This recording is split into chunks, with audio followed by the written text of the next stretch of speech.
Hello friends, আজকে আমরা protein synthesis নিয়ে দুটো প্রশ্নের উত্তর জানার চেষ্টা করব। What is the rate of protein synthesis?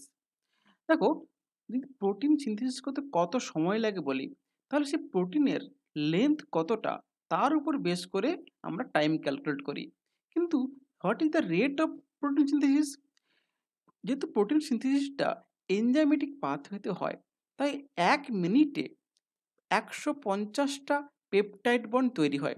অর্থাৎ ১৫০টা অ্যামিনো অ্যাসিড প্রতি মিনিটে জুড়ে যেতে পারে পলিপেপটাইড তৈরি হওয়ার জন্য।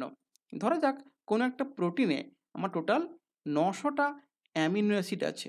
তাহলে এই ৯০০টা অ্যামিনো অ্যাসিড কন্টেনিং প্রোটিন তৈরি করতে গেলে কত সময় লাগবে? না, যদি ১৫০ দিয়ে ভাগ করি তাহলে মাত্র ৬ মিনিটের মধ্যে কিন্তু প্রোটিন সিনথেসিসটা হয়ে যাবে। নেক্সট কোয়েশ্চেন হচ্ছে, why all this protein synthesis is necessary particularly in the fully grown organism? ধরো একটা প্রাপ্তবয়স্ক মানুষ, সে নানান রকম প্রোটিন সিনথেসিস করে করে বড় হয়েছে, এরপরেও তার আবার প্রোটিন সিনথেসিসের প্রয়োজন হয় কেন?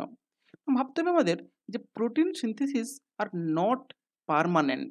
যখন দরকার হলো তখন প্রোটিন সিনথেসিস হলো, তারপরেই এগুলোকে ভেঙে ফেলা হয়, ভেঙে ফেলে আবার তাদের অ্যামিনো অ্যাসিডে কনভার্ট করে দেওয়া হয়। সেই অ্যামিনো অ্যাসিডের মধ্যে কিছু অ্যামিনো অ্যাসিড মেটাবোলাইজ হয়ে এনার্জি তৈরি করে, আর কিছু অ্যামিনো অ্যাসিড আবার নতুন কোনো প্রোটিন তৈরিতে ব্যবহার হয়। এই জন্য যখনই আমাদের প্রয়োজন তখনই নতুন নতুন প্রোটিন তৈরি করাটা আমাদের কম্পালসারি।